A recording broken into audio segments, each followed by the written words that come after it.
첫 번째 총성이 강원도의 차가운 아침을 번개처럼 가르며 대청산 숲의 고요한 구간을 울렸다. 5살 소녀 김민지는 움직임을 멈췄다. 빨간 두꺼운 재킷을 입은 그녀의 작은 몸이 두 번째 총성이 울리자 얼어붙었고 놀란 새떼가 회색 하늘로 비명을 지르며 날아갔다. 앞에 소나무열을 지나 이장복을 입은 세 남자가 눈 위로 총을 들고 걸어가고 있었다. 그들의 눈은 산등성이 너머의 철제 울타리에 고정되어 있었다. 꼬마야, 물러서. 그들 중 한 명이 목소리에 공포를 담아 소리쳤다. 저건 안전하지 않아. 하지만 민지는 움직이지 않았다. 그녀는 아무도 예상치 못한 일을 했다. 쇠사슬 울타리 뒤에 있는 검은 물체를 향해, 그녀 크기의 4배나 되는 생물체를 향해, 아침 빛의 금빛처럼 빛나는 호박색 눈을 가진 존재를 향해 달려갔다. 바로 그림자를 향해.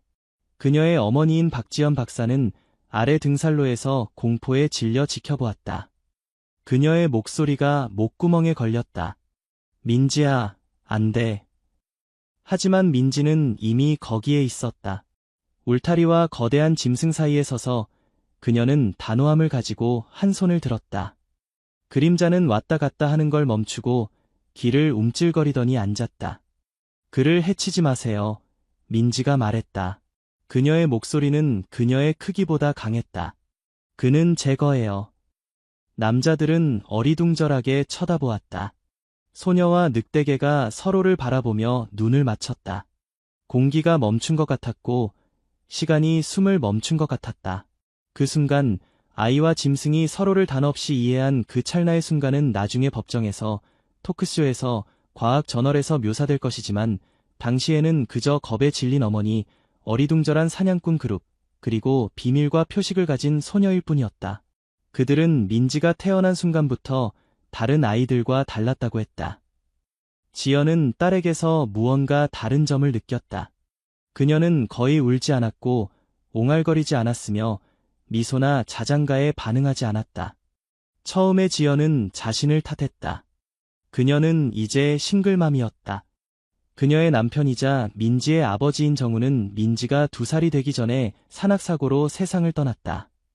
작은 마을 동물병원을 운영하면서 혼자서 아이를 키우는 것도 충분히 어려웠는데 중증 자폐 스펙트럼 장애 진단을 받은 아이를 키우는 것은 그 이상이었다. 민지는 거의 말을 하지 않았고 접촉을 피했다.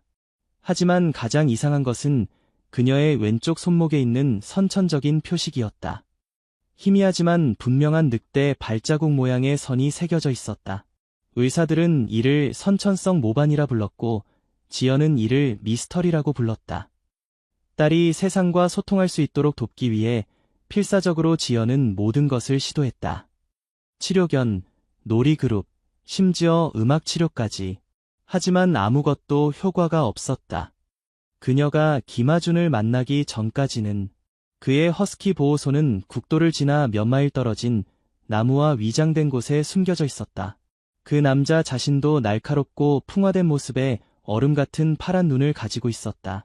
한 마리 남았어요. 하준이 그날 말했다. 그는 그들을 10여 개의 우리를 지나 안내했다. 이 녀석은 달라요. 그는 그들을 작은 우리로 안내했다. 그곳에서 검은 강아지가 조용히 앉아 지켜보고 있었다. 짖거나 왔다 갔다 하지 않고 그저 지켜보고 있었다. 민지가 그를 본 순간 무언가가 바뀌었다. 그녀는 도움 없이, 동료 없이 걸어가 철사에 작은 손을 올렸다. 강아지는 일어나 가볍게 걸어왔다. 그는 민지의 손바닥이 울타리에 닿은 지점에 코를 대었다. 지연은 숨을 들이켰다. 민지가 인간이든 동물이든 누구와도 처음으로 접촉을 시도한 순간이었다. 하준의 시선이 민지의 손목으로 내려갔다. 그가 표식을 보자 그의 표정이 바뀌었다. 마치 인식한 것처럼. 그가 부드럽게 말했다. 늑대가 그녀를 찾았군요. 그림자는 그날 오후에 집으로 왔다. 지연은 의심이 있었다. 그의 가격은 이상하게 낮았고 서류는 애매했다. 하지만 딸의 눈에서 무언가가 이것이 옳은 결정이라고 말하는 것 같았다. 그리고 그랬다. 처음에는. 며칠 안에 민지는 그에게 속삭이기 시작했다. 첫 주가 끝날 무렵 그녀는 완전한 문장을 말하고 있었다. 하지만 오직 그림자에게만. 그녀는 몇 달 만에 처음으로 웃었다. 그녀는 놀았다. 그녀는 그림을 그렸다. 항상 검은 늑대와 작은 소녀, 그리고 그들 위에 있는 별들을 그렸다. 하지만 강아지는 성장했다. 빨리, 더 빨리 자랐다. 지연이 병원에서 치료한 어떤 개보다도 빨리. 4개월의 그림자는 체중이 27kg이었다. 6개월에 그는 민지보다 키가 컸다. 그의 눈은 지연을 불안하게 만드는 지능을 빛냈다. 그의 반응은 너무 빨랐고 그의 행동은 너무 계산적이었다. 허스키가 아니었다. 완전히는. 그럼에도 그는 항상 민지에게 부드러웠다. 심지어 보호적이었다. 어느 날 밤 이웃집 개가 그들의 마당에 너무 가까이 왔다. 그림자는 짖지 않았다. 그는 정지에 서 있었다. 근육은 감겨 있었고 눈은 침입자를 추적하고 있었다. 민지가 밖으로 걸어나와 그의 옆구리를 만졌을 때만 그는 긴장을 풀었다. 이런 개 본 적 있어? 지연이 친구이자 동료 수의사인 이수진 박사에게 물었다. 아니, 수진이 대답했다. 저건 개가 아닐 거야. 그리고 마을에 소문이 돌기 시작했다. 박지연의 늑대에 대해 들었어? 그들은 그런 것을 아이 옆에서 재우게 하나? 그날 아침 숲 근처에 나타난 사냥꾼들은 밀렵꾼이 아니었다. 그들은 이웃들이었다. 두려운 이웃들. 그리고 이제 그들은 눈에 불꽃을 가진 아이와 움찔하기를 거부하는 생물체를 쳐다보고 있었다. 그들 중 한 명이 총을 내렸다. 그녀가 통제하고 있어. 그가 중얼거렸다. 다른 사람들은 망설이다가 한 명씩 뒤로 물러났다. 지연은 몇 초 후에 민지에게 도착했다. 무릎을 꿇고 딸을 팔로 감싸 안았다. 뭐 하는 거야? 민지는 몇 달 만에 처음으로 어머니의 팔에 기대었다. 그가 무서워했어요. 그녀가 속삭였다. 도와줘야 했어요. 지연은 딸을 지나 울타리 뒤에 검은 생물체를 바라보았다. 그림자의 호박색 눈이 그녀의 눈과 마주쳤고 처음으로 지연은 이해했다. 그는 단지 치료동물이나 반려동물이 아니었다. 그는 완전히 다른 무언가였다. 그리고 이것은 단지 시작일 뿐이었다. 그림자의 성장은 놀라울 정도였다. 몇 달 안에 그는 지연이 본 어떤 가정견의 크기도 능가했다. 한때 강아지 같았던 그의 태도는 더 심오한 것으로 진화했다. 기이할 정도의 경계에 있는 지능을 보여주었다. 민지도 변화를 겪었다. 그녀의 이전에 제한된 상호작용은 완전한 대화로 꽃피웠지만 오직 그림자와만. 그들 사이의 유대는 손에 잡힐 듯했다. 말이 필요 없는 침묵의 이해였다. 그림자의 빠른 발달과 마을에 퍼지는 소문에 대해 우려한 지연은 답을 찾을 때가 되었다고 결정했다. 그녀는 서울대학교의 저명한 야생동물 유전학자인 장미연 박사와 약속을 잡았다. 검사 중에 장 박사는 세심하게 그림자의 샘플을 수집했다. 그녀의 눈썹은 각각의 관찰에 주름졌다. 그는 가정견에게서 흔하지 않은 특성을 보이고 있어요. 그녀는 호기심이 담긴 목소리로 말했다. 우리는 종합적인 DNA 분석을 실시해야 할 것 같아요. 며칠이 고통스러운 일주일로 바뀌었고 마침내 결과가 도착했다. 지연은 장 박사 앞에 앉았다. 병원의 멸균된 냄새가 그녀의 불안을 증폭시켰다. 지연 씨, 장 박사가 말을 시작했다. 그녀의 어조는 측정된 것이었다. 그림자의 DNA 결과는 예상치 못한 것이에요. 그는 약 87%의 한국 늑대 DNA, 9%의 시베리안 허스키, 그리고 나머지 %는 미확인 교배종이에요. 지연의 마음이 가라앉았다. 이것이 우리에게 무엇을 의미하나요? 장 박사는 한숨을 쉬며 안경을 벗었다. 한국에서 고농도 늑대 교배종을 소유하는 것은 합법이지만 엄격한 규정이 있어요. 50% 이상의 늑대 함량을 가진 동물은 영구적인 식별과 특정 격리 기준을 따라야 합니다. 그림자의 유전적 구성을 고려하면 그는 고농도 늑대계로 분류됩니다. 이 계시의 무게가 지연에게 무겁게 압박했다. 법은 명확했고 민지와 커뮤니티의 안전이 최우선이었다. 마지못해 그녀는 그림자를 산림보호구역으로 이전하는 가슴 아픈 결정을 내렸다. 늑대 교배종을 전문으로 하는 성역이었다. 이별의 날은 흐렸다. 슬픈 분위기를 반영하듯 민지는 그림자에게 매달렸다. 그녀의 눈물이 그의 두꺼운 털에 스며들었다. 우리가 절대 헤어지지 않기로 약속했잖아요.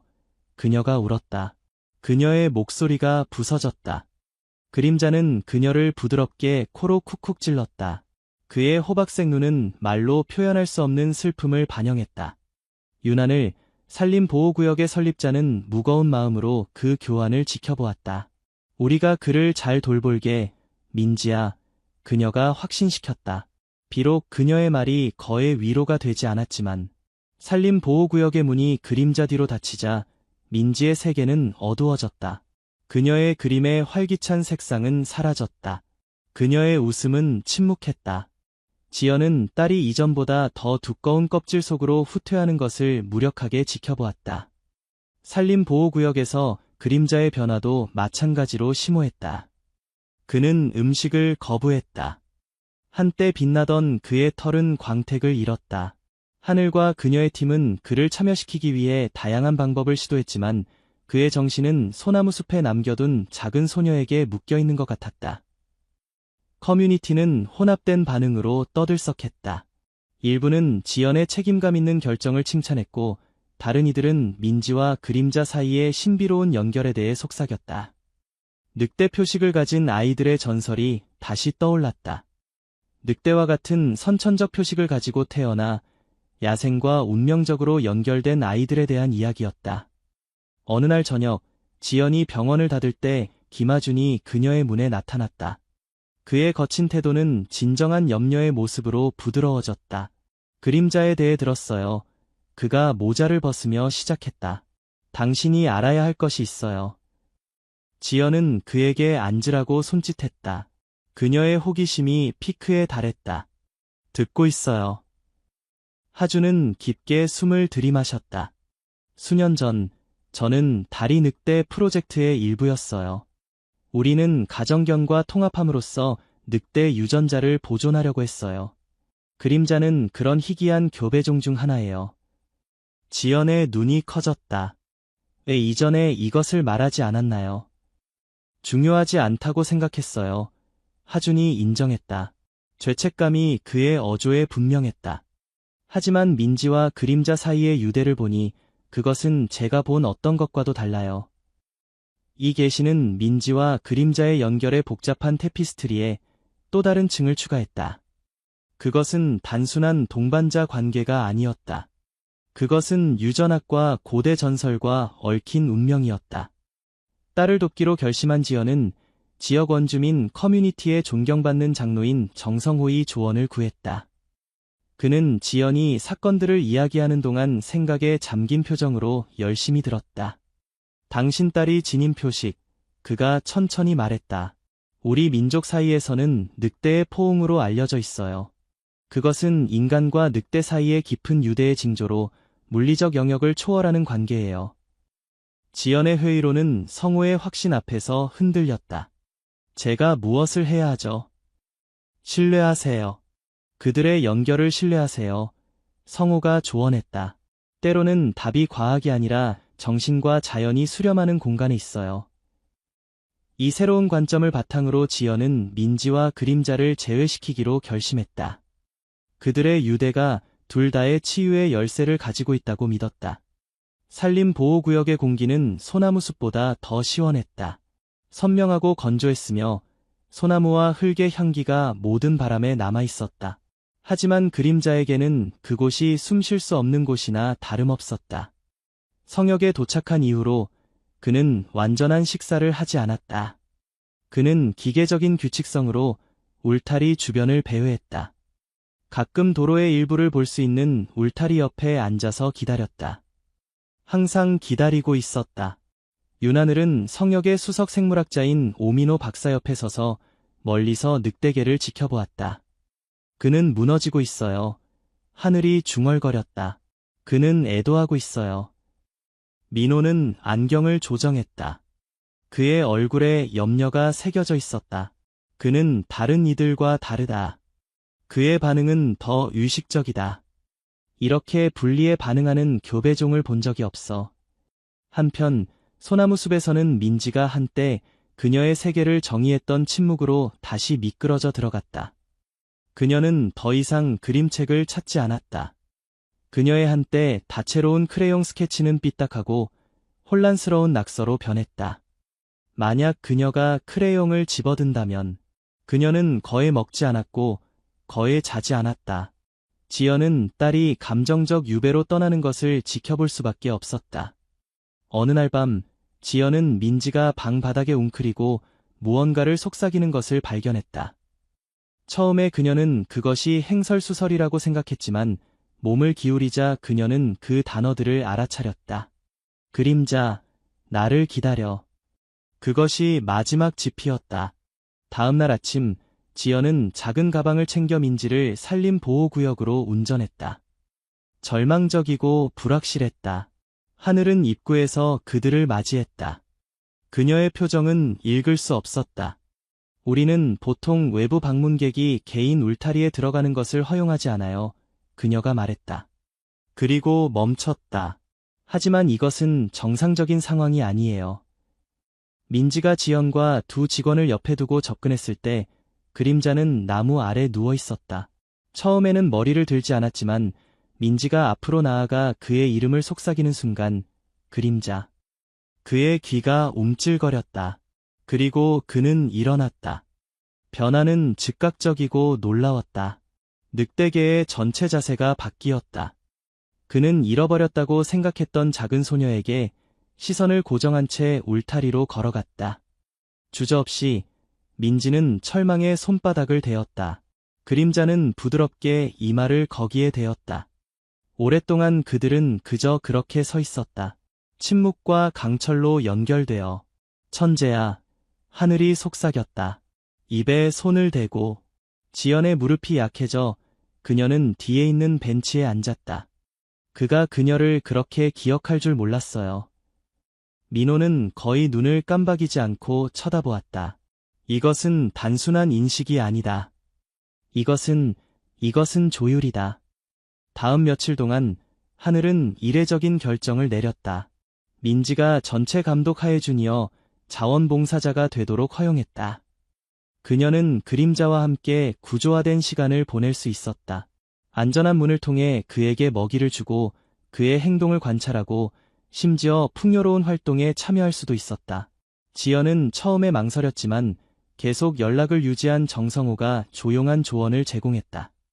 유대가 그녀를 가르치게 하세요. 그것은 어떤 치료보다 더 많은 것을 할 수 있어요.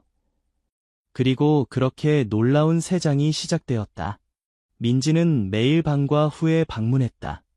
그녀는 스케치북을 가지고 울타리 밖에 앉아 그림자의 움직임을 기록하고 다양한 상태의 휴식, 놀이, 경계에서 글을 그렸다.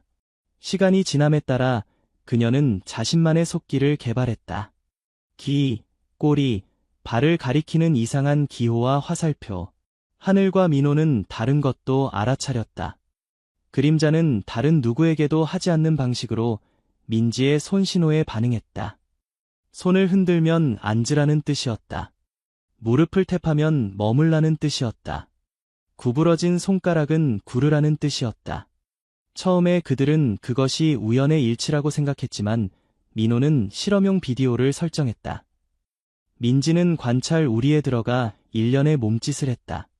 그림자는 거의 군사적인 정밀함으로 각각을 따랐다. 어떻게 그를 가르쳤나요? 민호가 나중에 어리둥절하게 물었다. 가르치지 않았어요. 민지가 부드럽게 말했다. 우리는 그냥 서로를 이해해요.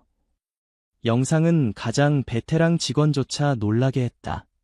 하늘은 익명으로 서울대학교의 동료에게 보냈다. 대답은 즉각적이었다. 이 수준의 비언어적 의사소통은 영장류 연구 외에는 들어본 적이 없습니다. 정말 그게 늑대 교배종이 맞나요? 마을에서는 소문이 퍼지기 시작했다. 일부는 그것을 기적이라고 불렀다. 다른 이들은 위험에 대해 속삭였다. 지역마을 회의에서 주민 박재석이 일어서서 선언했다. 그 소녀는 손짓으로 야생 동물을 통제하고 있어요. 그건 자연스럽지 않아요. 그건 마법이나 뭐 그런 거예요. 하지만 직접 성역을 방문한 김서진 경찰서장이 일어섰다. 나는 그들 둘이 함께 있는 것을 봤고 그 동물이 그녀의 존재 속에서 어떻게 양처럼 얌전해지는지 말할게요. 만약 뭐든 부자연스러운 것이 있다면 그녀가 그를 자극하는 것이 아니라 진정시키고 있다는 것입니다. 의견 차이는 커졌지만 호기심도 마찬가지였다. 한편 민호는 이전의 DNA 결과를 기반으로 유전 시뮬레이션을 실행하기 시작했다. 그가 발견한 것은 그를 불안하게 하고 매혹시켰다. 그림자의 시퀀싱에는 그가 전에 본 적 없는 독특한 마커가 있었다. 지연이 제공한 민지의 옛 소학과 보고서에 혈액검사와 교차 참조했을 때 특이한 점이 떠올랐다. 미러링된 시퀀스, 공유된 돌연변이, 다리. 민호는 하늘을 실험실로 불렀다. 우리는 단순한 유대 이상을 보고 있는 것 같아요. 이것은 유전적 공명일 수 있어요. 종을 넘어 전해진 무언가. 민지는 늑대 발자국 모양의 선천적 표식을 가지고 태어났어요. 지연이 말했다. 하늘은 천천히 고개를 끄덕였다. 이것은 단지 희귀한 것이 아니에요. 민호가 말했다. 이것은 들어본 적 없는 거예요. 하지만 그림자의 행동에도 다른 변화가 일어나고 있었다. 미묘한 징후들. 그는 더 많이 자고 더 천천히 먹었다. 민지도 다리 통증, 간헐적인 두통을 호소하기 시작했다. 지연은 그것을 스트레스 탓으로 돌렸지만 그녀의 본능은 고조된 경계 상태에 있었다. 그리고 어느 날 저녁, 민지는 산림보호구역에서 집으로 돌아오는 차 안에서 잠들었다. 지연은 꿈속에서 무언가를 움켜쥐는 듯한 딸의 손목 경련을 알아차렸다. 그리고 그녀는 잠에서 한 단어를 속삭였다. 피. 그들 둘 다 공유하는 연결이 그 깊이를 완전히 드러내기 시작했을 뿐이라는 것을 알지 못했다. 여름 햇살은 마치 하늘 자체가 다가오는 변화를 감지한 것처럼 매일 더 일찍 퇴각하며 그 가장자리를 잃기 시작했다. 산림보호구역에서 나뭇잎들은 황금빛 톤으로 춤추기 시작했고 숲은 변화의 그 틀림없는 향기를 내뿜었다. 하지만 성역의 의료용 내부에서 공기는 멸균되어 있었다. 조용했다. 밖의 선명한 황야와는 거리가 멀었다. 그림자는 검사실의 패딩 바닥에 비정상적으로 가만히 누워 있었다. 그의 호흡은 얕고 측정된 것 같았다. 마치 에너지를 보존하는 것처럼. 장미연 박사는 작은 초음파 모니터 옆에 서 있었다. 그녀의 장갑 낀 손이 약간 떨렸다. 윤하늘은 팔을 단단히 교차한 채 그녀 뒤에 맴돌았다. 확실해요. 하늘이 물었다. 장 박사는 처음에 대답하지 않았다. 그녀는 화면의 이미지를 정지시키고 늑대계의 비장에 있는 희미한 그림자를 가리켰다. 덩어리가 있어요. 그녀가 조용히 말했다. 2달 전에는 없었던 것이에요. 하늘의 배가 뒤틀렸다. 암, 혈관 육종, 공격적, 내부 출혈이 언제든 시작될 수 있어요. 장 박사가 한숨을 쉬었다. 확인을 위해 생검을 할 거예요. 하지만 우리는 준비해야 해요. 박지연이 전화를 받았을 때 그녀는 부엌에서 테이블에서 조용히 스케치하는 민지를 지켜보고 있었다. 작은 소녀는 하루 종일 많은 말을 하지 않았다. 그녀의 평소 질문들, 오늘 일찍 그림자를 보러 갈 수 있어요. 그가 오늘 먹었어요. 은 설명 없이 멈췄다. 지연은 뭔가 잘못되었다는 것을 알았지만 전화가 그녀의 폐에서 공기를 빼앗을 소식과 함께 올 줄은 예상하지 못했다. 그가 아파요. 지연이 민지 맞은편에 앉아 속삭였다. 의사들이 그림자 안에서 뭔가를 발견했어요. 그들은 그것이 암일 수 있다고 생각해요. 민지는 처음에 반응하지 않았다. 그녀는 자신의 그림, 나무 아래 누워있는 그림자의 상세한 스케치를 응시했다. 그리고 그녀는 올려다보았다. 알아요. 그녀가 단순히 말했다. 지연은 눈을 깜박였다. 무슨 뜻이야? 느껴. 그의 피가 잘못됐어요. 피곤해요. 그 주 후반의 정기소아과 검진 중 지연은 민지의 증가하는 피로와 갑작스러운 식욕 상실을 언급했다. 소아과 의사는 안전을 위해 혈액 검사를 지시했다. 3일 후 지연은 혈액학자가 불가능한 것을 설명하는 동안 병원 복도에서 얼어붙어 앉았다. 따님은 급성 골수성 백혈병이 있어요. 의사가 부드럽게 말했다. 드물고 공격적이지만 우리는 이른 시기에 발견했어요. 아니요. 지연이 중얼거렸다. 아니요. 이건 현실이 아니에요. 하지만 그것은 현실이었다. 일주일 만에 민지와 그림자 둘 다 치명적인 혈액 질환 진단을 받았다. 그 병행은 소름 끼치는 것이었다. 그 확률은 얼마나 될까? 하늘은 산림보호구역에서 긴급회의를 소집했다. 지연, 민호, 장 박사, 정성호가 메인 로지에 모였다. 저는 우연을 믿지 않아요. 하늘이 시작했다. 그리고 과학도 그렇죠. 이렇게 유대가 깊고 이렇게 유전적으로 독특한 두 존재가 정확히 같은 시간에 아프게 되는 경우에는요. 시뮬레이션을 실행해왔어요. 민호가 노트북을 열며 말했다. 민지와 그림자는 돌연 변이를 공유하고 있어요. 희귀한 유전적 변이로 전에 본 적 없는 것이에요. 단지 비슷한 것이 아니라 기능과 위치에서 거의 동일해요. 저는 이를 다리 유전자라고 부르고 있어요. 지연은 앞으로 몸을 기울였다. 당신은 이것이 실제라고 말하는 거예요. 성호 씨가 이야기한 이것이 실제로 존재한다고요. 성호는 엄숙하게 고개를 끄덕였다. 우리 민족은 수세기 동안 이를 알고 있었어요. 늑대에 의해 표시된 아이들, 발자국으로 태어난 아이들. 그들은 선택받은 자들이에요. 그들은 우리 세계와 야생 사이를 걸어요. 그는 민지의 손목을 가리켰다. 그 표식은 무작위가 아니에요. 그것은 살로 만들어진 조상의 기억이에요. 모든 사람이 구석에서 이례적으로 조용히 있던 김하준에게 시선을 돌렸다.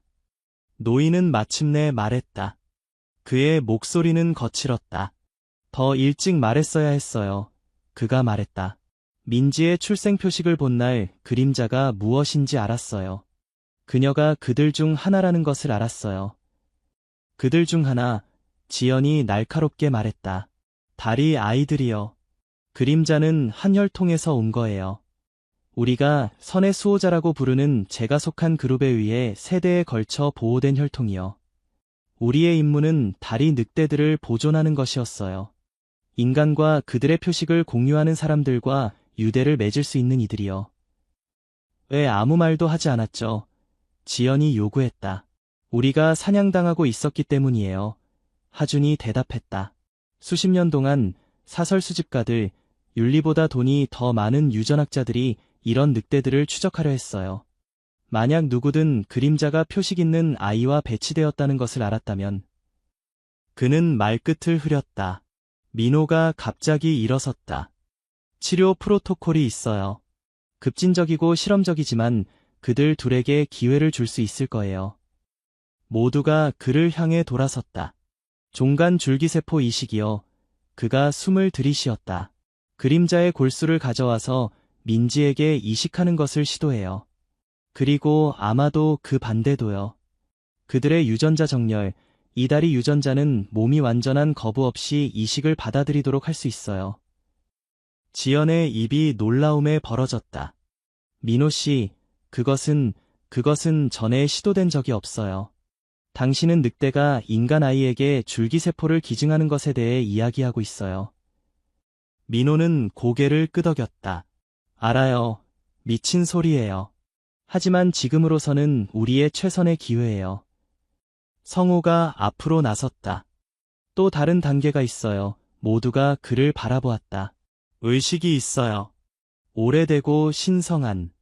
치유가 일어나기 전에 두세 개의 영혼에 의해 유대가 인정되어야 해요.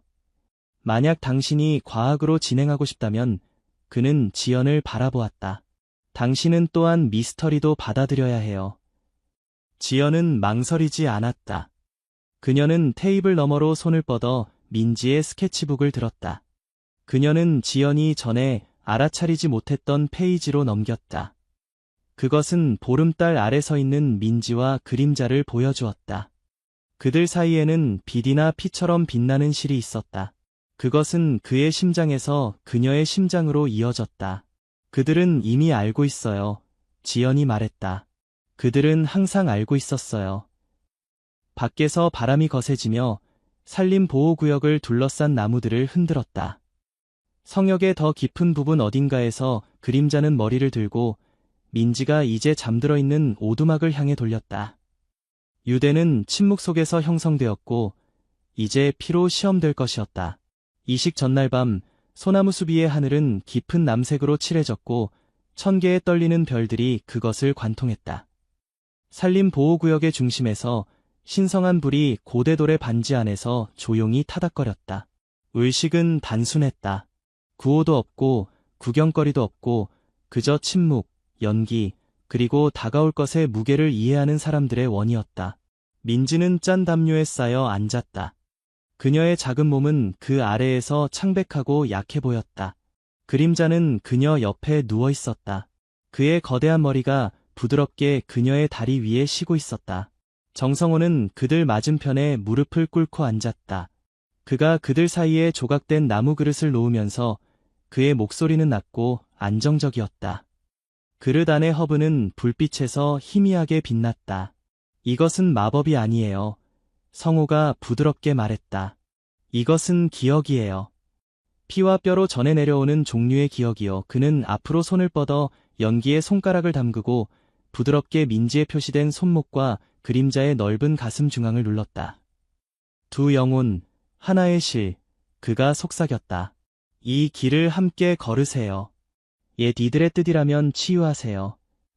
민지는 말하지 않았다. 그녀는 말할 필요가 없었다. 그녀의 손이 그림자의 두꺼운 털로 미끄러졌고 늑대개는 마치 자신의 언어로 대답하는 것처럼 낮고 부드러운 숨을 내쉬었다. 다음 날 아침 산림보호구역은 그 어느 때보다 조용했다.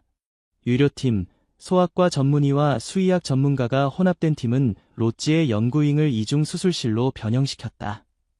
최첨단 인간 장비가 수정된 수의학 장비 옆에 서 있었다. 이것은 이전에 결합된 적 없는 학문의 결합이었다. 이것은 브리련트한 과학이거나 광기였다. 오미노 박사는 그것의 중심에 서 있었다.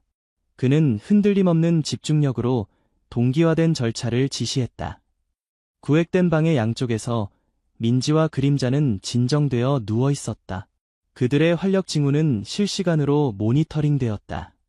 지연, 하늘, 성호는 멸균된 유리 바로 너머에서 기다렸다. 그들의 눈은 깜박이는 모니터에 고정되어 있었다. 시간이 지나면서 팀은 조심스럽게 그림자에게서 골수를 채취했다. 민지의 독특한 면역 프로필과의 유전적 호환성을 위해 필터링된 줄기세포를 추출했다. 민지로부터 과정은 역전되었다.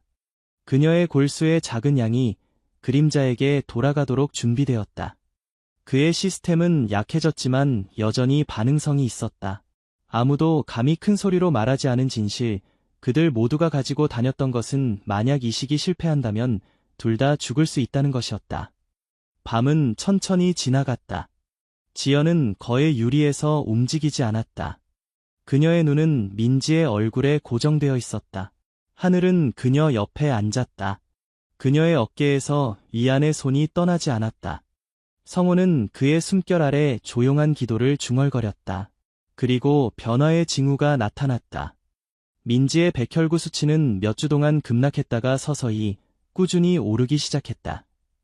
그녀의 체온은 안정화되었다. 그녀는 잠에서 뒤척였다. 방 건너편에서 그림자의 호흡이 깊어졌다.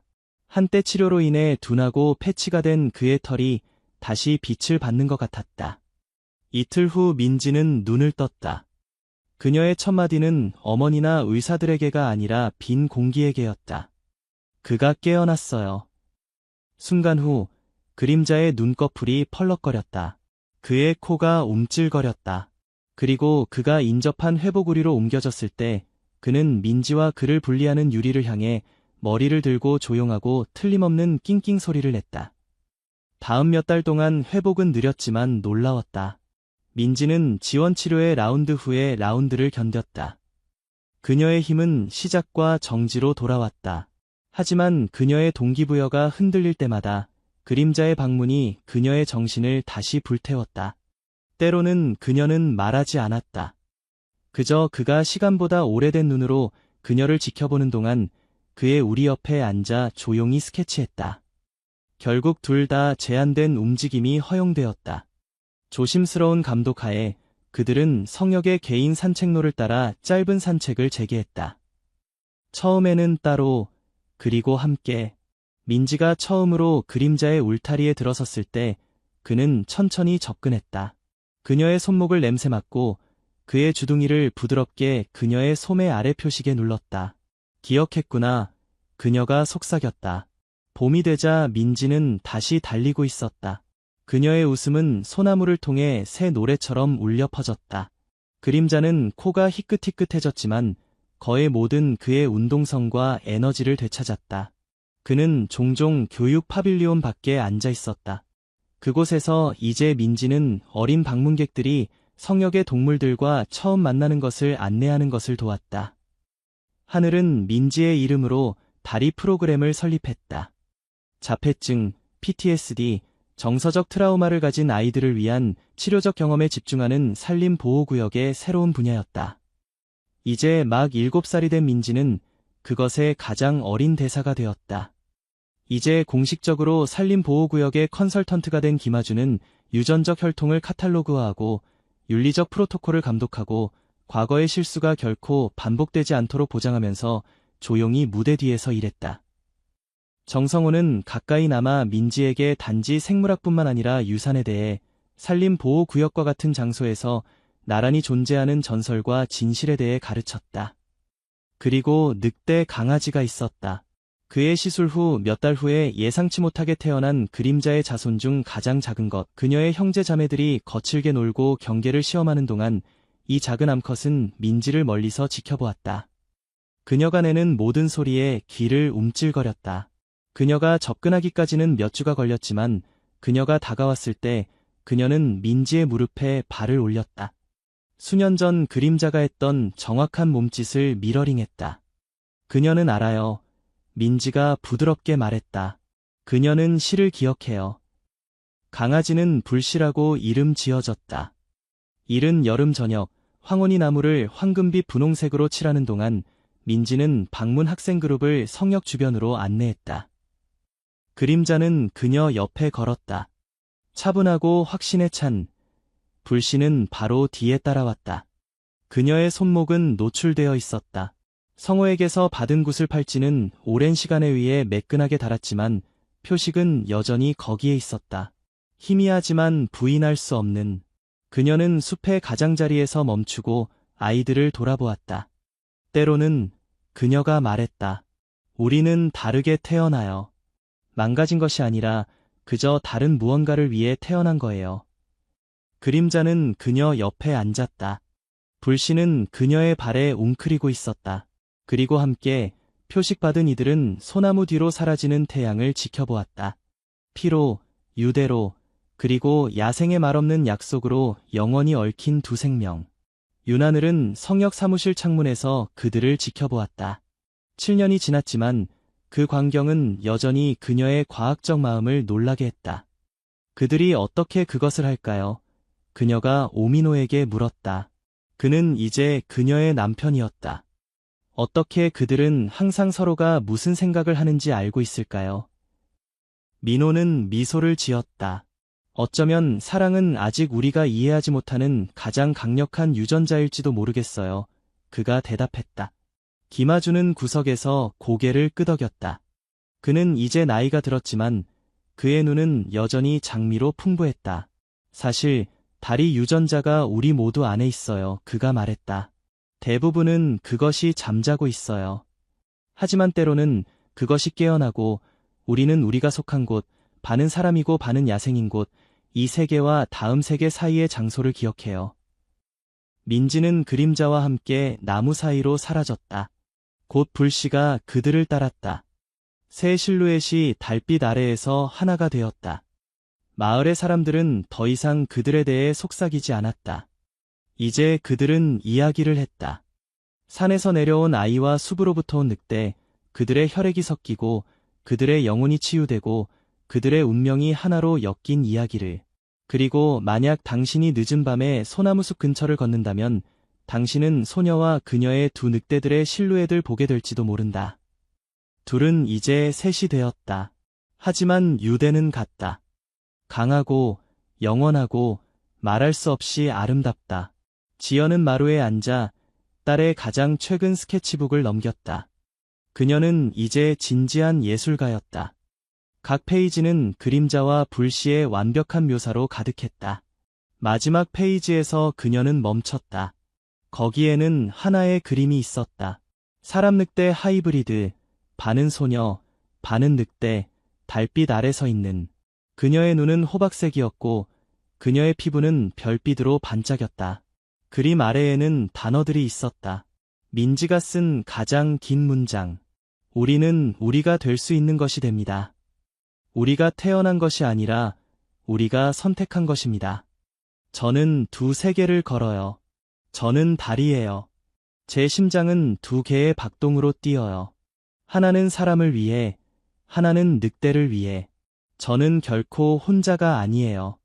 결코. 지연은 책을 닫고 창밖을 내다보았다. 달이 보름달이었다.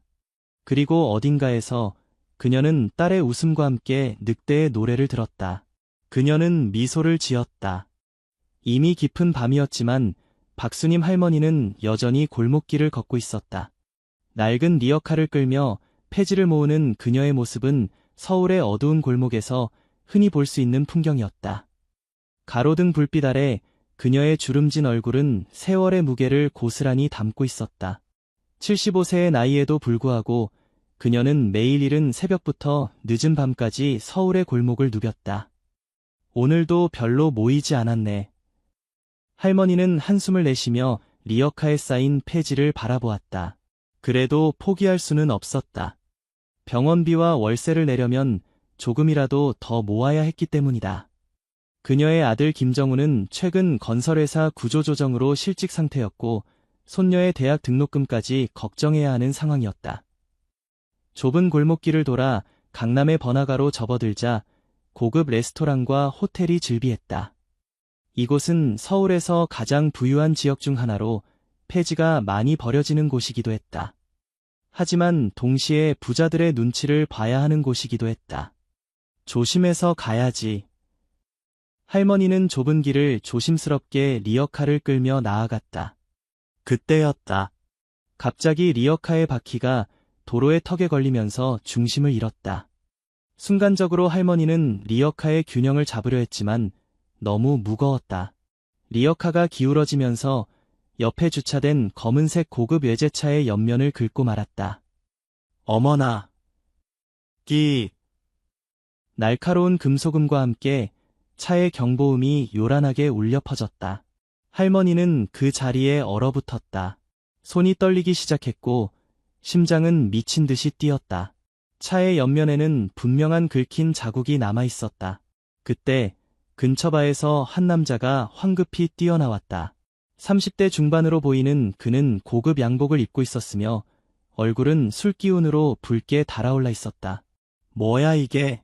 누가 이랬어요? 그의 목소리는 분노로 가득 차 있었다. 남자는 차 주변을 빠르게 돌아보더니 긁힌 자국을 발견하고는 할머니를 향해 달려왔다. 할머니, 이거 어떻게 된 거예요? 이 차가 얼마짜리인지 아세요? 박수님 할머니는 몸을 움츠리며 고개를 숙였다. 정말 죄송합니다. 제가 실수를 했네요. 어떻게든 책임지겠습니다. 책임을 진다고요? 어떻게요? 이 차는 할머니가 평생 버는 돈으로도 못 사는 차예요. 이거 벤츠 S클래스라고요. 남자의 목소리는 점점 더 커졌고 주변에서 사람들이 하나둘씩 모여들기 시작했다. 할머니는 더욱 몸을 움츠렸다. 손은 계속 떨렸고 눈에는 눈물이 고이기 시작했다. 죄송합니다. 제가 어떻게든... 할머니는 주머니에서 1,000원짜리 몇 장을 꺼내 남자에게 내밀었다.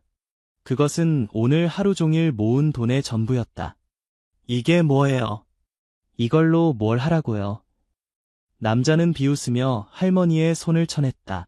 동전 몇 개가 바닥에 떨어졌지만 할머니는 주울 엄두도 내지 못했다. 경찰을 부르겠습니다. 이건 명백한 기물 손상이에요.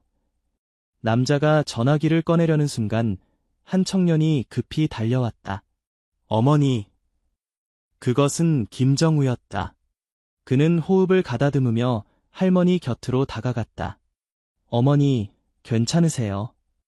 할머니는 아들을 보자 더욱 불안한 표정을 지었다. 정우야, 내가 차를 긁었어. 정우는 상황을 빠르게 파악했다. 그는 차에 긁힌 자국과 화가 나 있는 남자를 번갈아 보았다. 그리고 깊이 숨을 들이마신 후 남자에게 고개를 숙였다. 죄송합니다. 어머니가 실수한 것 같습니다. 제가 모든 책임을 지겠습니다. 남자는 여전히 화가 나 있었다. 책임을 진다고요? 당신이 이 차 수리비를 낼 수 있다고 생각해요. 정우는 침착하게 대답했다. 네, 가능한 한 최선을 다해 보상하겠습니다. 보험 처리도 가능할 것 같고요. 다만 어머니께 이런 식으로 대하는 것은 자제해 주셨으면 합니다. 남자는 잠시 당황한 듯했다. 그는 정우를 위아래로 훑어보더니 다시 비웃었다. 보험. 당신 같은 사람이 어떤 보험을 들었길래. 아, 정말 시간 낭비네요. 그냥 경찰을 부르죠. 정우는 여전히 침착했다. 부르셔도 좋습니다. 하지만 법적으로 이런 경미한 접촉사고는 보험사가 협의하여 처리하는 것이 일반적입니다. 그리고 제가 책임질 부분은 기꺼이 책임지겠습니다.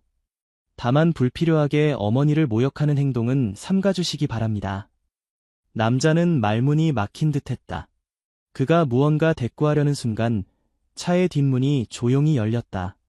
차에서 내린 사람은 50대 중반으로 보이는 남성이었다. The man, who appeared to be in his mid-50s, stepped out of the car. 그는 완벽한 테일러드 슈트를 입고 있었으며 그의 눈빛은 날카롭고 깊었다. 주변의 공기가 순식간에 바뀌는 듯했다. 무슨 일입니까, 조 과장? 그의 목소리는 차분했지만 권위가 느껴졌다. 조 과장이라 불린 남자는 즉시 태도를 바꾸었다. 그는 허리를 깊이 숙이며 당황한 목소리로 말했다. 최 회장님, 저기, 이 할머니가 리어카로 회장님 차를 긁었습니다. 보세요, 여기 완전히 긁혔어요. 최 회장은 천천히 차 주변을 돌아보며 손상 상태를 확인했다. 그의 표정은 변함이 없었다. 그리고는 다시 조 과장을 향해 시선을 돌렸다. 그래서 자네는 지금 뭘 하고 있는 건가? 네. 제가 책임을 물으려고. 책임을 묻는다고? 어떤 식으로? 조 과장은 불안하게 눈치를 살폈다. 그러니까 이 차가 얼마짜리인지 알려주고 경찰에 신고하려고 했습니다. 최 회장은 깊은 한숨을 내쉬었다. 조 과장, 자네 방금 내가 차 안에서 모든 대화를 들었다는 건 알고 있나? 조 과장의 얼굴이 창백해졌다. 네. 자네가 어르신을 어떻게 대했는지 하나도 빠짐없이 다 들었네. 평생 벌어도 못 산다. 이걸로 뭘 하라고? 이게 우리 회사 임원의 말투인가? 최 회장의 목소리는 여전히 차분했지만 그 안에 담긴 분노는 명백했다. 조 과장은 더 이상 말을 잇지 못했다. 이 차는 고칠 수 있네. 돈으로 해결할 수 있는 문제지. 하지만 자네가 어르신의 자존심을 짓밟은 건 어떻게 고치겠나? 최 회장은 잠시 말을 멈추고 정우와 할머니를 바라보았다. 그리고 다시 조 과장에게 시선을 돌렸다. 조 과장, 내일부터 회사에 나오지 않아도 좋네. 자네와 같은 사람은 우리 회사에 필요 없어. 회장님, 제발 한 번만 기회를. 그만. 더 이상 할 말 없네. 최 회장의 단호한 목소리에 조 과장은 고개를 숙인 채 자리를 떠났다. 그리고 최 회장은 천천히 박수님 할머니에게 다가갔다. 어르신, 많이 놀라셨죠? 괜찮으세요? 할머니는 여전히 불안한 눈빛으로 최 회장을 바라보았다. 죄송합니다. 제가 조심했어야 했는데. 최 회장은 따뜻한 미소를 지으며 고개를 저었다. 아닙니다. 사고는 누구에게나 일어날 수 있는 일이죠. 제 직원이 어르신께 무례하게 행동한 점 정말 죄송합니다.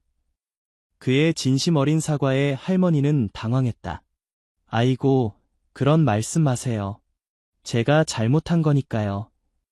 최 회장은 잠시 정우를 바라보았다. 그는 정우의 침착하고 논리적인 대응을 눈여겨보았던 것 같았다. 혹시 지금 어디 다니세요? 정우는 잠시 망설이다가 솔직하게 대답했다. 최근까지 건설회사에서 안전관리자로 일했습니다만 회사 구조조정으로 그만두게 되었습니다. 최 회장은 고개를 끄덕였다. 그렇군요. 방금 상황을 대처하는 모습이 인상적이었습니다. 침착하게 문제를 해결하려는 태도가 마음에 드네요. 그는 잠시 생각에 잠기더니 결심한 듯 말을 이었다. 우리 회사에서 일해보시겠어요? 마침 안전관리부에서 경험 있는 인재를 찾고 있었는데. 정우는 놀란 표정을 감추지 못했다. 저를 말씀하시는 건가요? 네. 상황을 침착하게 다루는 능력과 법적 지식을 갖춘 분이 필요합니다. 어떠세요? 정우는 잠시 할머니를 바라보았다. 할머니의 눈에도 놀라움이 가득했다. 최 회장은 할머니에게도 미소를 지으며 말했다. 어르신도 괜찮으시다면 우리 회사에서 일하시면 어떨까요? 사무실 환경관리직이 있는데 지금 하시는 일보다 훨씬 편하실 겁니다. 할머니는 믿기지 않다는 듯 눈을 크게 떴다. 저를요? 이런 나이 든 사람을. 최 회장은 단호하게 고개를 끄덕였다. 네, 어르신처럼 성실하고 부지런하신 분이 우리 회사에 계시면 좋겠습니다. 어떠세요? 할머니와 정우는 서로를 바라보았다. 이렇게 갑작스러운 제안이 믿기지 않았다. 정우가 먼저 입을 열었다. 감사합니다. 정말 감사한 제안이지만 갑작스러워서. 최 회장은 이해한다는 듯 고개를 끄덕였다. 그는 주머니에서 명함을 꺼내 정우에게 건넸다. 최동현입니다. 최동현 그룹 회장이죠. 생각해보시고 연락주세요. 내일이라도 좋습니다. 정우는 공손히 명함을 받았다. 그리고 최 회장은 다시 한번 할머니에게 미소를 지었다. 어르신, 오늘 있었던 일 정말 죄송합니다. 부디 제 제안을 고려해 주셨으면 좋겠습니다. 그는 운전석에 올라타기 전 마지막으로 말했다. 이 차는 그저 물건일 뿐입니다. 하지만 사람의 가치는 그 어떤 것으로도 대체할 수 없죠. 차가 떠난 후 할머니와 정우는 한동안 말없이 서 있었다. 믿기지 않는 상황이 너무 빨리 지나갔다. 정우야, 방금 그게 꿈이 아니었지. 정우는 여전히 최 회장의 명함을 바라보며 고개를 저었다. 아니에요. 어머니, 꿈이 아니었어요.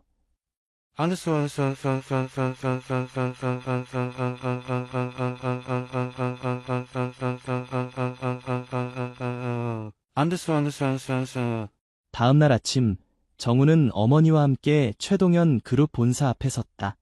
강남의 높은 빌딩 숲속에서도 단연 눈에 띄는 건물이었다.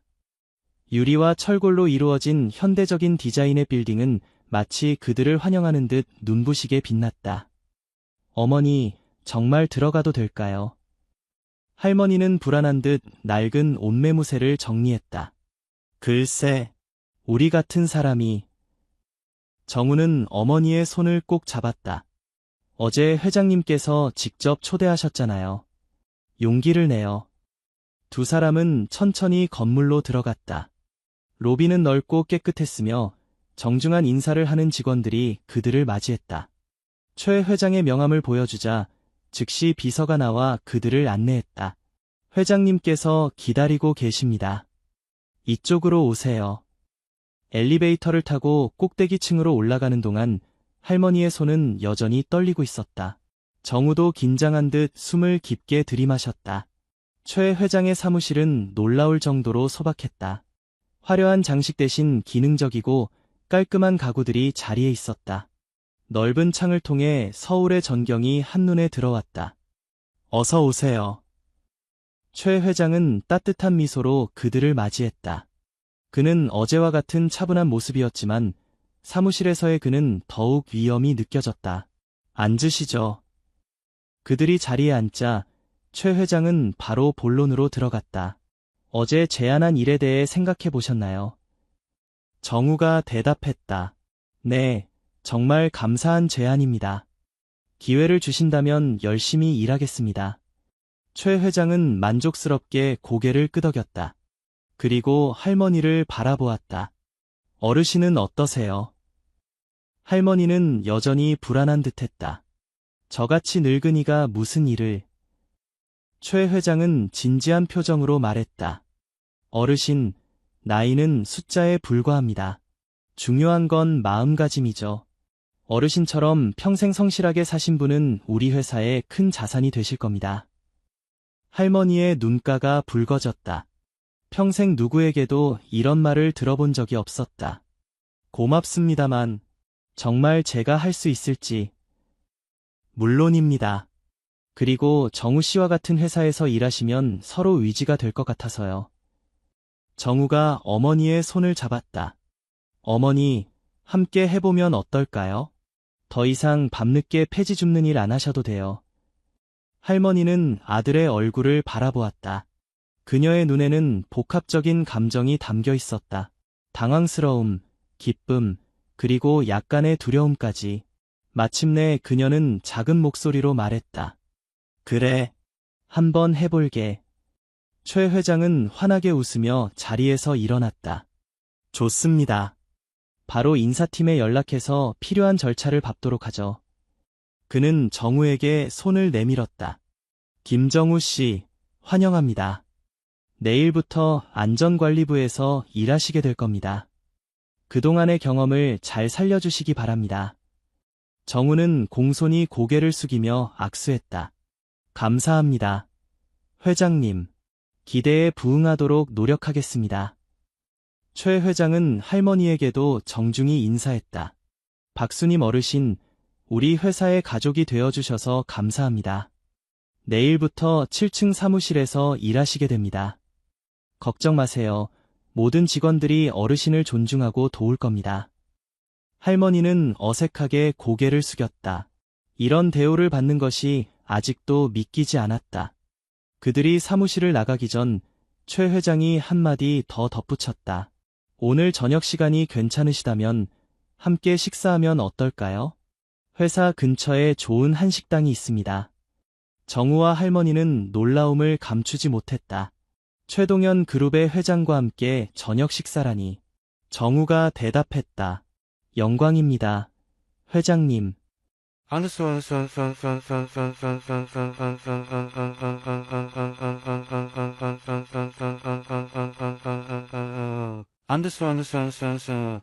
저녁 식사 자리에서 최 회장은 평소와 다른 모습을 보였다. 회사에서의 위험 있는 모습과 달리 식당에서의 그는 한결 부드럽고 편안했다. 그는 할머니에게 특히 정성껏 음식을 권했다. 어르신, 이 갈비는 정말 맛있습니다. 한번 드셔보세요. 할머니는 여전히 어색했지만 최 회장의 진심 어린 배려에 조금씩 마음을 열기 시작했다. 식사가 거의 끝나갈 무렵 최 회장이 갑자기 진지한 표정으로 말했다. 사실 제가 어제 어르신과 정우 씨를 만난 건 우연이 아닐지도 모릅니다. 정우와 할머니는 의아한 표정으로 최 회장을 바라보았다. 제 어머니도 폐지를 주우셨습니다. 최 회장의 목소리는 갑자기 감정이 묻어나왔다. 어머니는 저를 혼자 키우셨어요. 가난한 집안이었죠. 아버지는 제가 태어나기 전에 돌아가셨고 어머니는 온갖 일을 하셨습니다. 낮에는 공장에서 일하시고 밤에는 폐지를 주우셨죠. 최 회장은 잠시 말을 멈추고 창밖을 바라보았다. 그의 눈에는 옛 기억이 떠오르는 듯했다. 어느 날 밤이었습니다. 제가 10살쯤 되었을 때였어요. 어머니가 늦게 들어오셔서 방에 들어오시는데 손이 피투성이었습니다. 알고 보니 그날도 폐지를 줍다가 어떤 부자의 차를 긁었다고 해요. 그 사람이 어머니를 심하게 모욕하고 손에 들고 있던 폐지를 모두 빼앗아 갔다고 했습니다. 할머니의 눈이 커졌다. 어제 자신의 경험과 너무나 비슷했다. 어머니는 그날 밤 몰래 우셨어요. 제가 자는 줄 알고 소리내지 않으려고 애쓰셨지만 저는 들었습니다. 그때 결심했어요. 커서 절대 그런 사람이 되지 않겠다고. 그리고 어머니처럼 힘들게 사시는 분들을 돕겠다고. 최 회장은 깊은 숨을 내쉬었다. 어머니는 제가 대학에 입학하던 해에 돌아가셨습니다. 과로와 병이 겹쳐서 제가 성공하는 모습을 보지 못하고 가셨죠. 그의 목소리가 살짝 떨렸다. 그래서 어제 어르신을 보았을 때 갑자기 제 어머니가 떠올랐습니다. 마치 어머니가 다시 돌아오신 것 같았어요. 정우와 할머니는 말없이 최 회장의 이야기를 들었다. 그의 진심 어린 고백이 가슴에 와닿았다. 제가 어제 조 과장을 그렇게 혼낸 것도, 그리고 여러분을 회사에 초대한 것도 모두 진심입니다. 단순한 동정이 아니에요. 정우 씨의 대처 능력은 정말 인상적이었고, 어르신의 성실함은 우리 회사에 꼭 필요한 자질입니다. 최 회장은 잠시 말을 멈추고 물을 한 모금 마셨다. 제 이야기를 해서 죄송합니다. 그저 여러분이 왜 제가 그런 제안을 했는지 알아주셨으면 해서요. 정우는 깊이 감동받은 듯했다. 아닙니다. 회장님. 오히려 저희에게 이런 기회를 주셔서 감사합니다. 어머니도 더 이상 힘든 일을 하지 않아도 되고. 할머니는 말없이 손수건으로 눈가를 닦았다. 오랜만에 느껴보는 따뜻함이었다. 식사를 마치고 집으로 돌아가는 길, 정우와 할머니는 말없이 걸었다. 서울의 밤거리는 여전히 분주했지만 그들의 마음은 오랜만에 평온했다.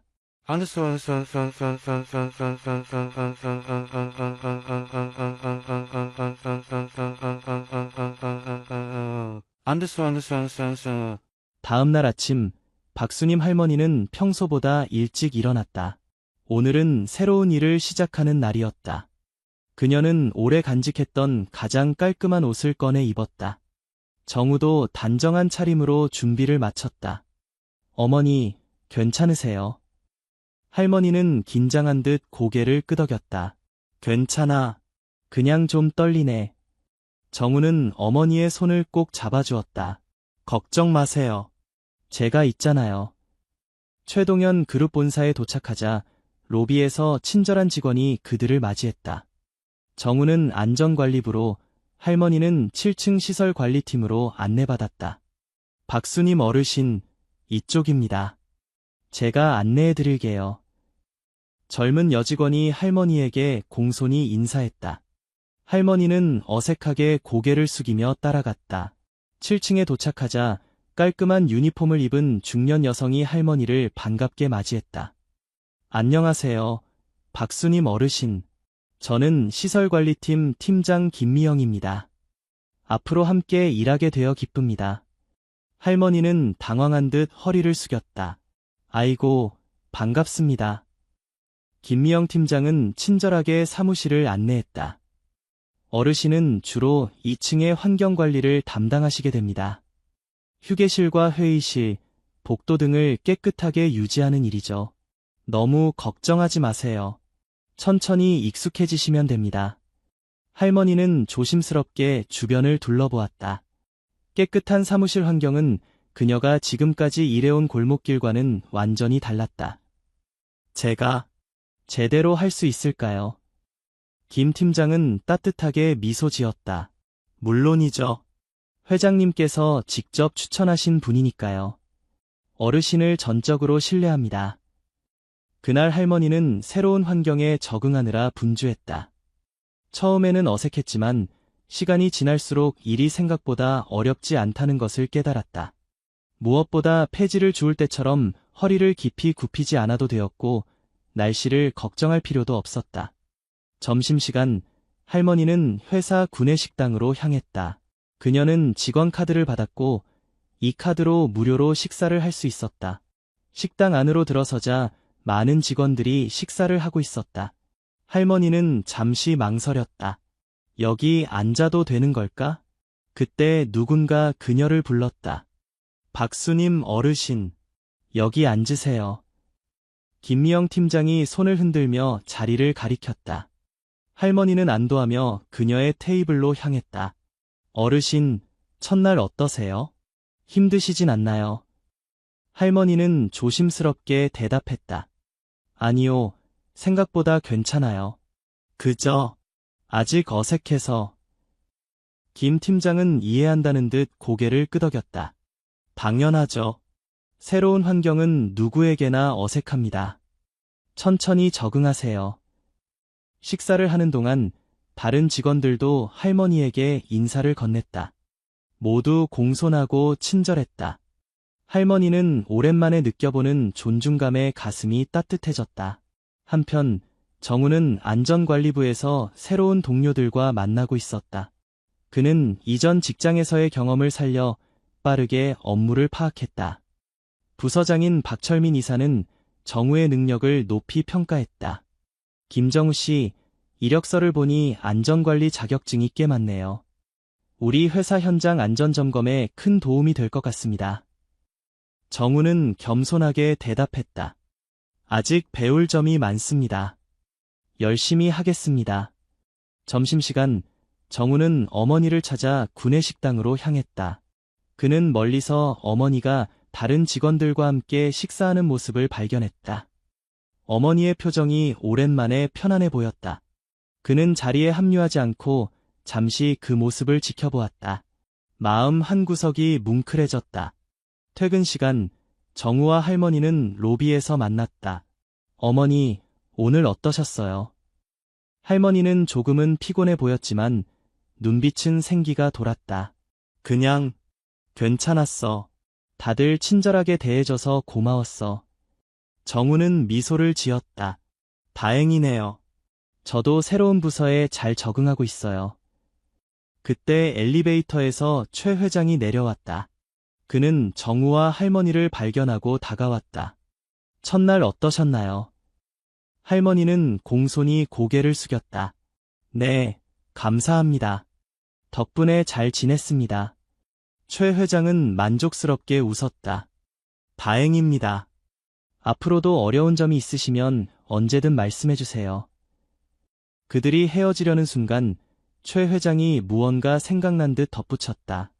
아, 그리고 이번 주 금요일에 회사 창립 기념일 행사가 있습니다.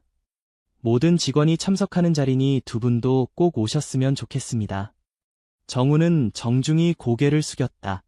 네, 회장님, 꼭 참석하겠습니다.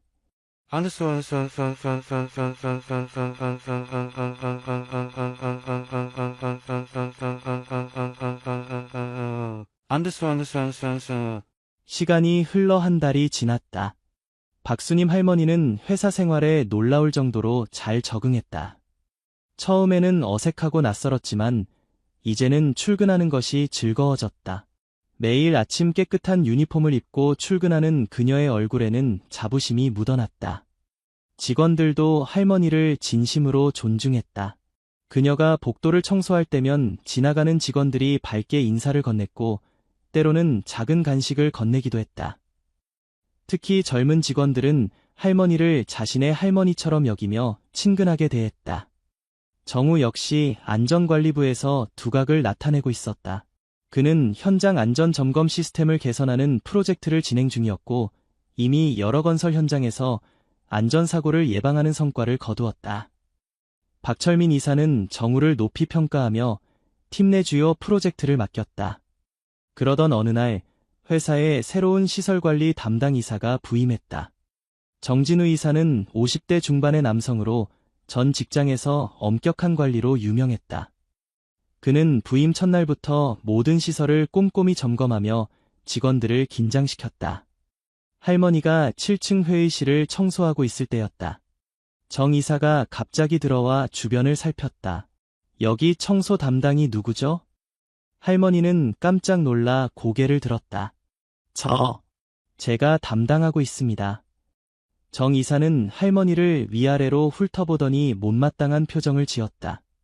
이 나이에 청소를 담당하시나요? 효율적이지 않은 것 같은데.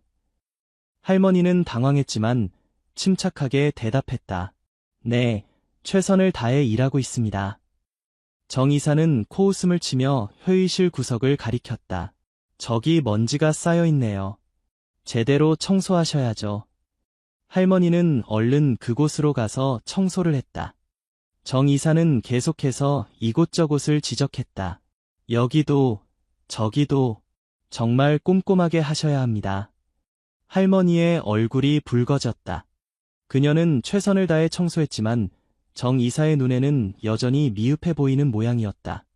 앞으로는 더 신경 써주세요. 나이가 많다고 특별 대우를 해드릴 수는 없습니다. 정 이사가 떠난 후 할머니는 한동안 그 자리에 서 있었다. 손이 미세하게 떨렸다. 오랜만에 느껴보는 모욕감이었다. 그녀는 깊은 한숨을 내쉬고 다시 청소를 시작했다. 그날 이후 정 이사는 틈만 나면 할머니의 업무를 지적했다. 때로는 직원들 앞에서 공개적으로 질책하기도 했다. 할머니는 참고 견뎠지만 점점 위축되기 시작했다. 정우는 어머니의 변화를 눈치챘다. 어머니, 요즘 무슨 일 있으세요? 표정이 안 좋아 보여요. 할머니는 미소를 지으려 했지만 쉽지 않았다. 아니야. 그냥 좀 피곤해서 그래. 정우는 더 묻지 않았지만 어머니의 상태가 걱정되었다. 그는 김미영 팀장을 찾아가 상황을 물어보았다. 네, 요즘 정진우 이사님이 시설관리팀 전체를 강하게 압박하고 계세요. 특히 어르신께 더 엄격한 것 같아요. 정우는 화가 났지만 참았다. 그는 어머니의 상황을 지켜보기로 했다. 며칠 후 정우는 7층에서 열리는 회의에 참석했다. 회의가 끝나고 나오는 길에 그는 정 이사가 할머니에게 소리치는 것을 목격했다. 이게 뭐예요? 이렇게 청소하면 어떡해요? 이 테이블 위에 먼지가 그대로 있잖아요. 할머니는 고개를 숙인 채 서 있었다. 죄송합니다. 다시 하겠습니다. 나이가 많으셔서 일이 힘드시면 그만두셔도 됩니다. 회사는 자선단체가 아니에요. 그 말에 할머니의 어깨가 떨렸다. 정우는 더 이상 참을 수 없었다. 그는 정 이사에게 다가갔다. 정 이사님, 잠시 말씀 좀 나눌 수 있을까요? 정 이사는 놀란 듯 돌아보았다. 누구시죠? 안전관리부의 김정우입니다. 박수님 어르신은 제 어머니이십니다. 정 이사의 표정이 바뀌었다. 아, 그러시군요. 무슨 일이신가요? 정우는 침착하게 말했다. 어머니께 왜 그렇게 대하시는지 궁금합니다. 존중받아 마땅한 직원에게 그런 태도는 적절하지 않다고 생각합니다. 정 이사는 코웃음을 쳤다. 존중. 일을 제대로 못하는데 어떻게 존중합니까? 회사는 결과를 중요시하는 곳입니다. 나이 많다고 특별 대우할 수는 없죠. 정우는 참고 또 참았다. 저희 어머니는 맡은 일에 최선을 다하고 계십니다.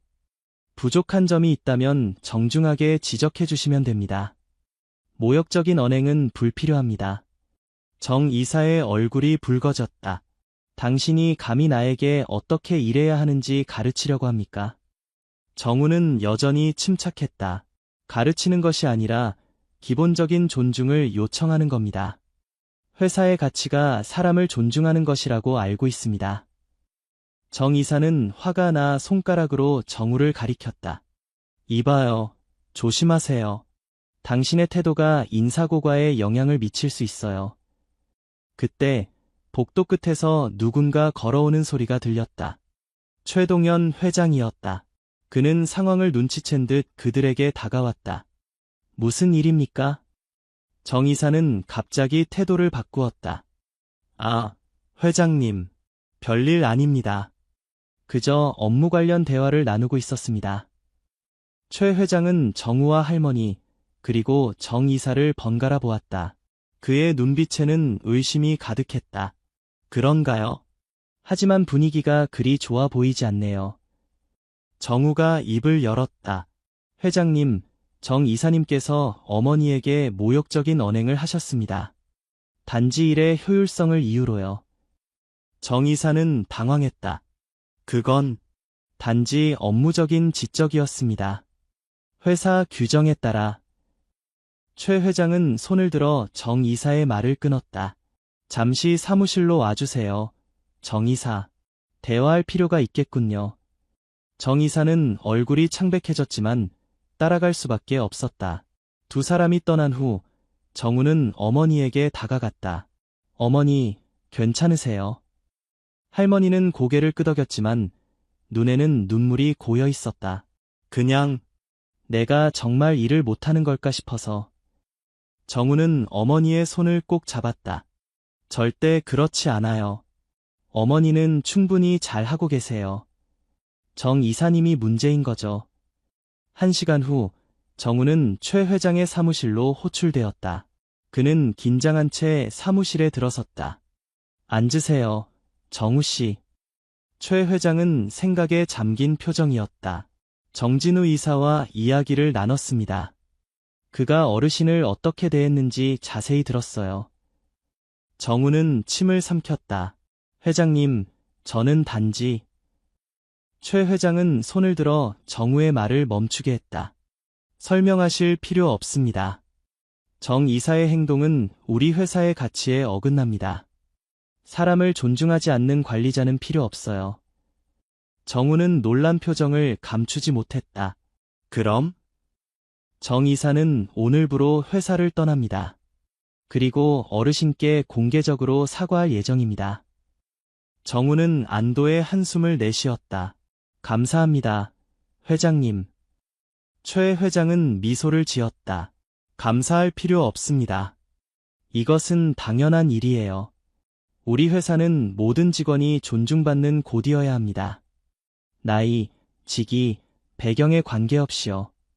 그는 잠시 생각에 잠기더니 덧붙였다.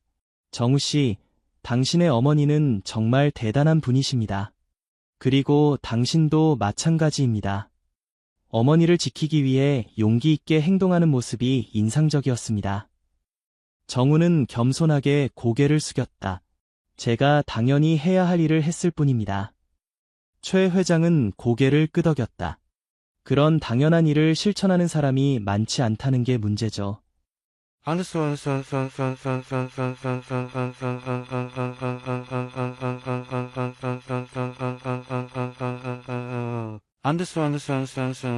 그날 저녁, 정우와 할머니는 함께 집으로 돌아가는 길이었다. 할머니는 평소보다 조용했다. 어머니, 정말 괜찮으세요? 할머니는 잠시 생각에 잠기더니 입을 열었다. 정우야, 나 회사 그만둘까 생각 중이야. 정우는 놀라 걸음을 멈췄다. 왜요? 정 이사님 때문이라면 이제 그분은 회사에 없어요. 할머니는 한숨을 내쉬었다. 그게 아니라 내가 정말 그 자리에 맞는 사람인지 모르겠어. 나이도 많고 배운 것도 없고. 정우는 어머니의 손을 꼭 잡았다. 어머니, 나이와 학력이 중요한 게 아니에요. 어머니가 얼마나 성실하게 일하시는지 그게 중요한 거예요. 할머니는 아들의 얼굴을 바라보았다. 하지만 정 이사님 말처럼 나 같은 늙은이가 회사에 효율적일까? 효율이 전부는 아니에요. 어머니가 계신 자리에는 어머니처럼 경험 많고 성실한 분이 필요한 거예요. 두 사람이 대화를 나누고 있을 때 갑자기 뒤에서 누군가 그들을 불렀다. 정우 씨, 박수님 어르신. 돌아보니 최 회장이 차에서 내려 그들에게 다가오고 있었다. 그는 평소와 달리 캐주얼한 차림이었다. 회장님, 이렇게 뵙게 될 줄은 몰랐습니다. 최 회장은 미소를 지었다. 우연히 지나가다 두 분을 발견했습니다. 오늘 있었던 일로 걱정이 되어서요. 그는 할머니를 바라보았다. 어르신, 오늘 정 이사의 행동에 대해 정말 죄송합니다. 제 관리 소홀이었습니다. 할머니는 당황해 고개를 저었다. 아니에요. 회장님이 사과하실 일이 아닙니다. 최 회장은 진지한 표정으로 말했다. 아닙니다. 회사의 모든 책임은 결국 저에게 있습니다. 어르신께서 상처받으셨다면 그것은 제 책임이에요. 그는 잠시 망설이더니 덧붙였다. 사실, 오늘 일을 계기로 생각이 많아졌습니다. 우리 회사가 진정으로 모든 구성원을 존중하는 문화를 만들기 위해 무엇을 해야 할지. 정우와 할머니는 최 회장의 진심 어린 고민을 느낄 수 있었다. 최 회장은 갑자기 제안했다.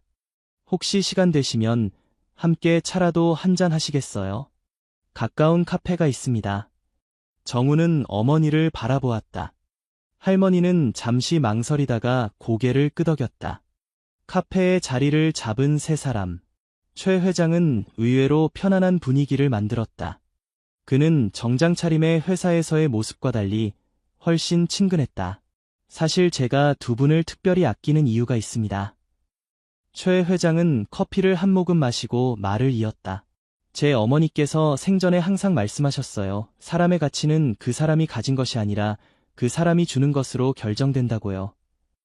할머니와 정우는 조용히 경청했다.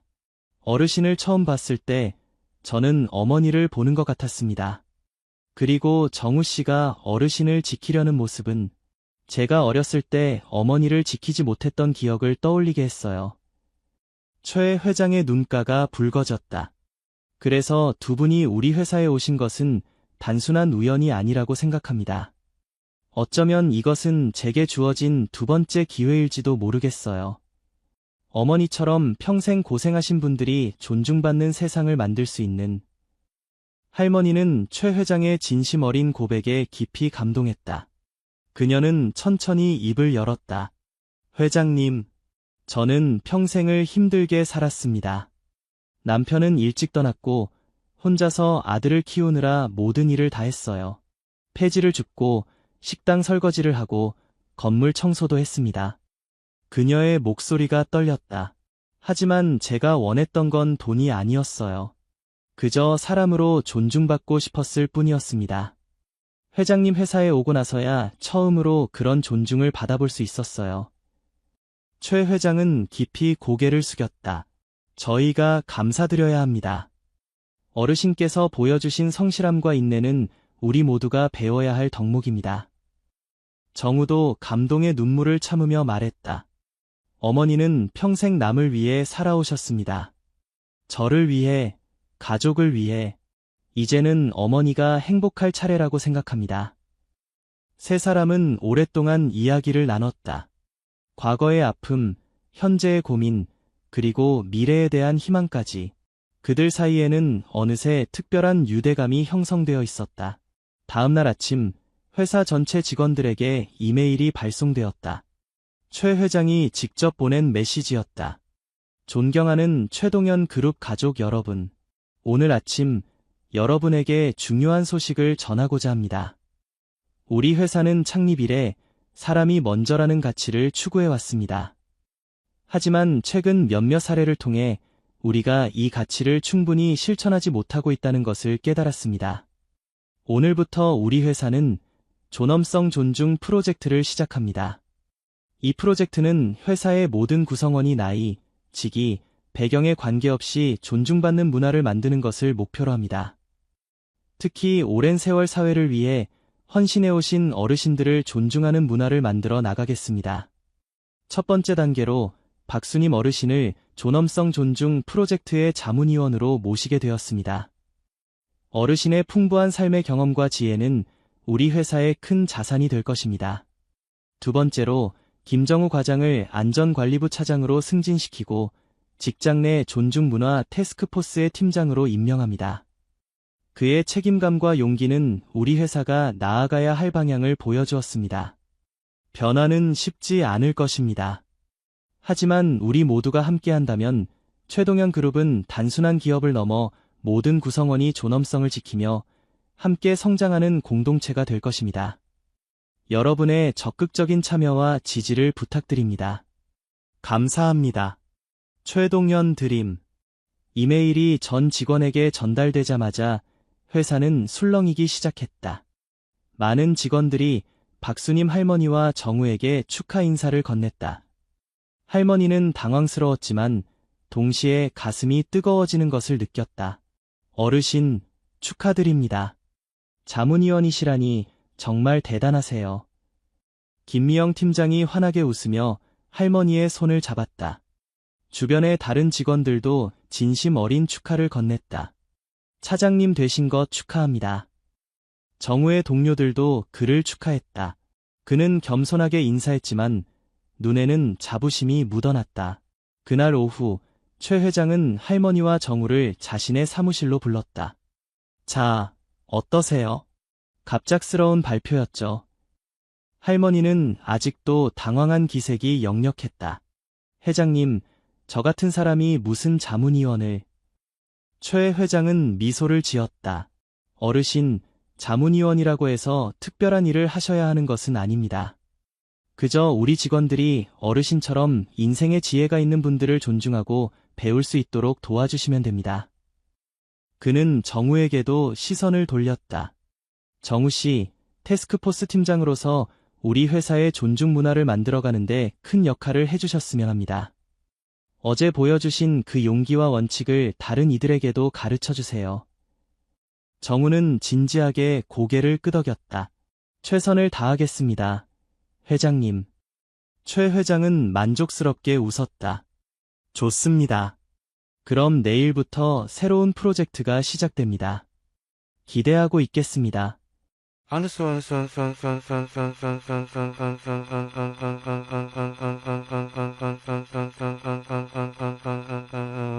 Understand. 6개월 후 최동현 그룹은 많은 변화를 겪었다. 존엄성 존중 프로젝트는 회사 문화를 완전히 바꿔놓았다. 모든 직원들이 서로를 존중하는 분위기가 형성되었고, 특히 나이 많은 직원들에 대한 인식이 크게 개선되었다. 박수님 할머니는 자문위원으로서 자신의 경험을 젊은 직원들과 나누는 시간을 가졌다. 처음에는 어색했지만 곧 많은 직원들이 할머니의 이야기를 통해 삶의 지혜를 배우게 되었다. 특히 할머니의 차 한잔 시간은 젊은 직원들 사이에서 인기가 높았다. 점심시간마다 할머니와 함께 차를 마시며 대화를 나누는 직원들이 늘어갔다. 정우는 안전관리부 차장으로서 그리고 태스크포스 팀장으로서 회사의 주요 인물이 되었다. 그는 모든 직원들이 존중받는 환경을 만들기 위해 다양한 프로그램을 도입했다. 존중 대화법 워크숍, 세대 간 소통 강화 프로그램 등이 큰 호응을 얻었다. 그리고 마침내 최동현 그룹은 한국에서 가장 일하기 좋은 기업 1위로 선정되었다. 특히 세대 간 소통과 존중 문화 부문에서 높은 평가를 받았다. 시상식 날, 최 회장은 할머니와 정우를 무대에 함께 올렸다. 이 상은 저 혼자의 것이 아닙니다. 우리 회사가 진정한 변화를 이룰 수 있었던 것은 이 두 분 덕분입니다. 그는 눈시울이 붉어진 채 말을 이었다. 박수님 어르신은 평생을 성실하게 살아오신 분입니다. 그녀의 존재 자체가 우리에게 큰 가르침입니다.